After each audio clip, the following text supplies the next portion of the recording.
नमस्कार, मी रीना ठाकूर कोकणशाहीच्या दिवसभराच्या बातम्या ह्या विशेष बुलेटिन मध्ये स्वागत करते। चला तर मग जाणून घेऊया सिंधुदुर्ग जिल्ह्यासहित संपूर्ण कोकण आणि अखंड महाराष्ट्रात नेमकं काय काय घडलं।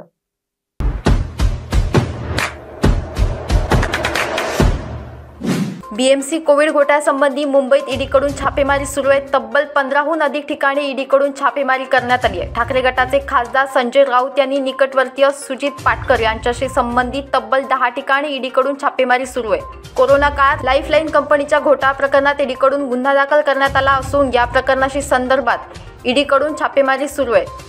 मिळालेल्या माहितीनुसार महानगरपालिकेचे वरिष्ठ अधिकारी, पुरवठादार आणि शहरात कोविड मशिनरी उभारण्यात मदत करणाऱ्या लोकांच्या आणि इतरांच्या ठिकाणांवर छापे टाकण्यात आले। तसेच यामध्ये उद्धव ठाकरे आणि आदित्य ठाकरे यांच्या निकटवर्ती आणि शिवसेना कार्यकर्त्यांच्या ठिकाणांवरही छापेमारी सुरू आहे। पंढरपूरच्या आषाढी वारीत सहभागी झालेल्या वारकऱ्यांना शासनातर्फे विमा संरक्षण देणारी विठ्ठल रुक्मिणी वारकरी विमा छत्र योजना लागू करण्यात आली आहे। याबाबतची घोषणा मुख्यमंत्री एकनाथ शिंदे आणि उपमुख्यमंत्री देवेंद्र फडणवीस यांनी केली आहे। वारीच्या दरम्यान अपघात किंवा दुर्घटना होतात, यावेळी वारकरी जखमी होतात किंवा त्यांचा दुर्दैवी मृत्यू होतो। यामध्ये त्यांच्या कुटुंबियांना आर्थिक मदत मिळावी। या निर्णयामुळे लाखो वारकऱ्यांना शासनाच्या खर्चाने विमा संरक्षण मिळणार आहे। वारीच्या 30 दिवसांसाठी ही विमा संरक्षण असणार आहे।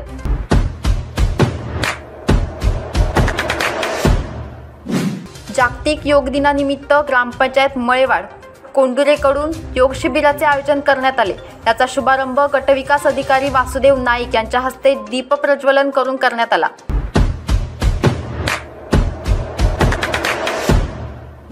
राष्ट्रवादी पक्षाच्या माध्यमातून कष्टकरी महिलांचे प्रश्न सोडवण्यासाठी जागरूकता दाखवून त्यांच्या अडचणी दूर करण्यासाठी राष्ट्रवादी पक्ष कटिबद्ध आहे। दिवसेंदिवस वाढत चाललेल्या महागाईवर नियंत्रण येण्यासाठी राष्ट्रवादी पक्षाचे शरद पवार हेच मार्ग काढू शकतात। त्यामुळे राष्ट्रवादी पक्ष मजबूत करा, असे प्रतिपादन कोकण विभागीय महिला अध्यक्षा तथा सावंतवाडी विभागसभा मतदारसंघाच्या अध्यक्षा सौ अर्चना घारे परब यांनी वेंगुर्ले येथील राष्ट्रवादी कार्यालयात आयोजित कार्यक्रमात केले।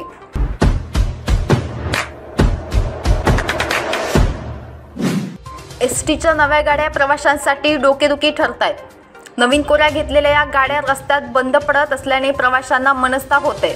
या कंत्राटी स्वरूपात घेतलेल्या गाड्यांची जबाबदारी आता नेमकी कोणाची, असा सवाल उपस्थित होतोय।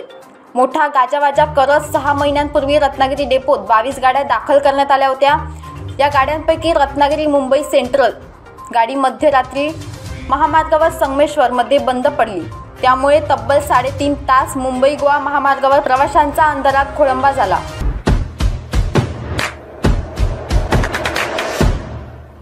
आदित्य ठाकरेंचे निकटवर्तीय सूरज चव्हाण यांच्यावरील ईडीच्या छापेमारीनंतर काही दिवसांपूर्वीच नाराज होऊन ठाकरेंची साथ सोडून शिंदे गटात गेलेल्या अमेय घोले यांनी खरमरीत ट्विट केले। अमेय घोले यांनी ट्विट करत टक्केवारी खाणाऱ्या कारकुनाची चौकशी करायची मागणी केली।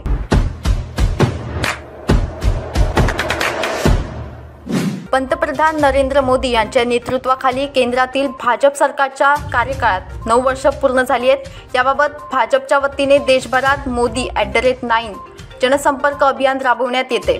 त्याची शहरातील सुरुवात मंगळवारी खासदार धनंजय महाडिक यांच्या नेतृत्वाखाली शिवाजी पेठेतून करण्यात आली। याबरोबरच कोकणशाहीच्या दिवसभराच्या बातम्यांमध्ये इथेच थांबूया।